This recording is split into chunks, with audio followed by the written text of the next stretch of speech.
Sir Gawain and the Green Knight.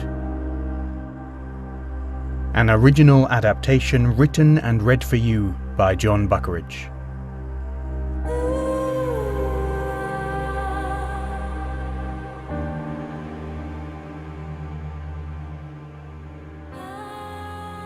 Part 14. Christmas Day. The next morning was Christmas Day, but Gawain awoke with somewhat mixed feelings about it. At first he was just grateful that he had awoken, and doubly so that it was in a soft, warm bed. Gradually, the news of it being Christmas filtered through his mind with all the great gladness of the season. Unfortunately, this was rapidly followed by his body presenting a long and detailed list of all the places it was now aching and in pain.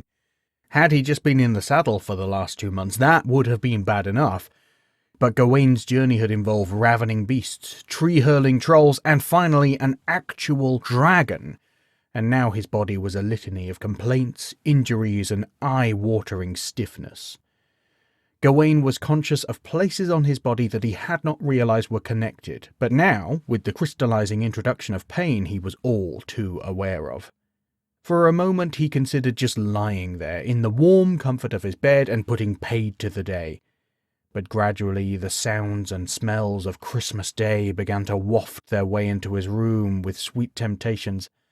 Eventually his bladder waded into the conversation with an urgent need all of its own, and Gawain was finally driven to leave his bed.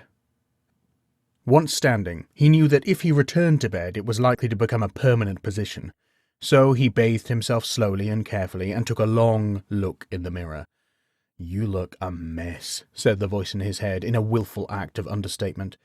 Cuts, bruises, and bloody trails adorned his features like festive baubles. New purple bruises sat proudly atop the yellow-green impacts of the last few weeks, and Gawain's face went some way to explaining why his body felt so battered. Deciding there was only really so much he could do to change all this, Gawain looked around the room for clothes. Fine, smooth woolen trews and a tunic had been laid out for him in rich red. Putting them on, and being pleased to discover their fit was not too bad, he opened the door and almost leapt clear of his skin. Standing directly outside his door was the old crone, Mallory. Her sunken, shriveled features leered up at him, but she showed no signs of shock and stood stock still. Gawain, however, his bruised body screaming at him for the rapid movements in his moment of alarm, breathed heavily as his heart galloped, swallowing a groan of pain. "Your servant, ma'am," he said, finally restoring some semblance of order to his broken and battered body. "How may I—" "The lord and lady sent me to inquire after your well-being," the old woman interrupted, in that low, smooth tone of hers. "And I have no need of your service, Sir Knight," she went on. "I have perfectly adequate servants of my own, if you are ready." She said it as a question, but it wasn't one. Without even waiting for a response, the woman had begun moving off down the hall. Gawain did not follow at first, taken aback. He'd only meant to speak as a simple pleasantry, but the old lady seemed to take it as a personal affront. And who was this woman to have servants of her own? "This," said the voice in his mind, "is a very strange woman, and she does not have your interests at heart." Before he could dwell on that further, the old woman turned back to him, still standing in his doorway, and looked back at him.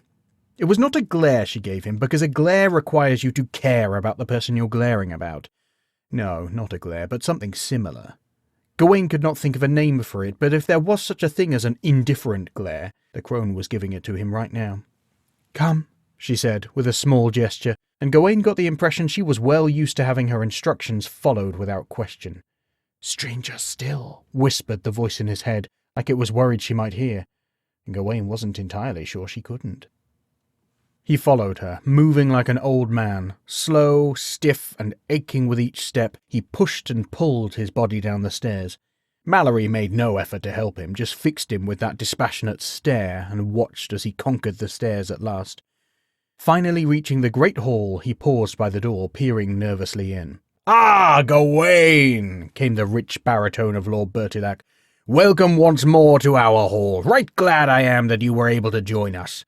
But I see you are far from whole, so it would not do well for me to expect songs and dances of you, even on Christ's Day. Instead, come forth and sit here with me, and you shall share with me some more stories."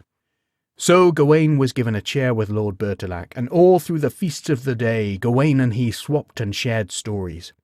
At first Gawain felt awkward with the stranger, but over the course of the day, and with much wine and mead, Gawain felt his wariness begin to settle. Every now and then, Lady Bertilac would also join them, and in those moments Gawain felt particularly bold. The presence of the woman, lovely as she was, set Gawain's spirits stirring, and each moment in her company felt invigorating. And she was the perfect audience, too. "Oh, Sir Knight," she gasped, as Gawain's latest story, which he may or may not have been adding some exhilarating additions to, took a particularly dramatic turn. "I cannot credit how you hold your nerve in times like that. I am sure I would have been curled up on the floor like a hedgehog rocking back and forth in panic." Gawain was greatly flattered by her enthusiastic encouragement, but did his best to strike the attitude of a strong, silent man, brooding and sombre. "Well," he said, "this life calls us to danger." He thought he'd done quite well, but Lady Bertilac snorted out a laugh quite devoid of the ladylike airs and graces of most courtly noblewomen, and poked him playfully in the ribs, only missing one of the myriad bruises he had there by sheer chance. "You silly man," she shrieked. "I'll be willing to bet you thought yourself quite the hero when you practiced that line in your head, didn't you?" Gawain had once had an artificer explain to him the alchemic process of mixing substances to produce a reaction. He had not really been listening, but he remembered the artificer excitedly exclaiming the process was galvanic, and that it would produce great power and a potent reaction. This was how Gawain felt around Lady Bertilac, like their blending produced a power that could make the air crackle.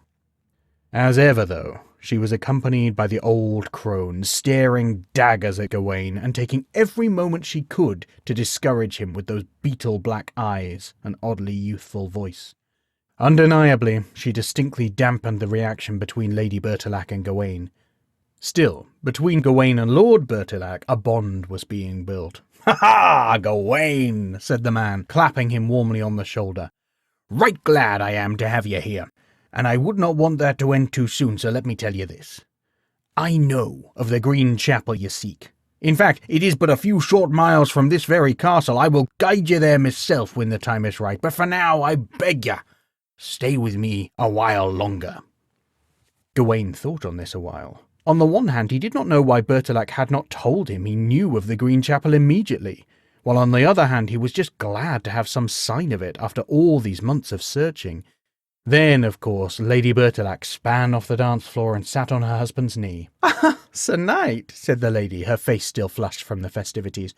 "You would not leave us so soon, would you? Not when my husband has found the fabled green chapel for you. I swear to you, it is but an hour's ride, so stay with us in rest and warmth." She fixed Gawain with those fine eyes, and he knew the decision was made for him, and the deal was done. "Ha ha!" cried Bertilac. "Fine news! Well, Gawain, you shall be my most welcome guest. Tomorrow I shall lead out the hunt through the forest of my lands, and you shall accompany me." Gawain hesitated for a moment. While the knights of the table had often engaged in violent sports and aggressive pastimes, hunting had never been something he could find a passion for. Still, his host had made a kind offer, and he did not want to seem rude. "Well, my lord," he said, having chosen his course of action, "that is a very kind offer, but I am afraid my injuries would still hold me back. After my journey and endeavours, I'm so stiff I doubt I could sit the saddle smoothly, and I'm sure I would only interrupt your sport." "Ah, of course," replied Bertilac. "You are right, of course. How foolish of me not to remember. Very well, you shall stay here and I shall hunt alone." He paused for a moment, and a strange gleam entered his eye. "In fact, I have an idea. No man should be without the thrill of the hunt in his life. So tomorrow I shall go hunt in the forests, and whatever I find I shall give to you as a prize. However, in return you must give to me whatever it is that you find in my castle during my absence." Gawain was slightly bemused. He was likely to be asleep in bed the whole time Bertilac hunted, but the jovial man was so enthusiastic about the idea and so filled with boyish excitement that Gawain agreed, and so another deal was done. The next morning Lord Bertilac rode out bright and early with his huntsmen, and Gawain lay long and late in bed, letting the aches and agonies gradually leave his battered body. Or at least that was his plan. In the early hours of the morning, late enough that dawn was breaking but early enough that the castle was still mostly in bed, a gentle knock came at his door. Half asleep, Gawain ignored it, but the knock came again, and again, a soft, persistent tap-tap-tapping. Still Gawain ignored it, and eventually the door opened uninvited. Gawain opened one eye half a crack to see who it was, and shut it again, his belly dropping into his legs with shock. It was Lady Bertilac.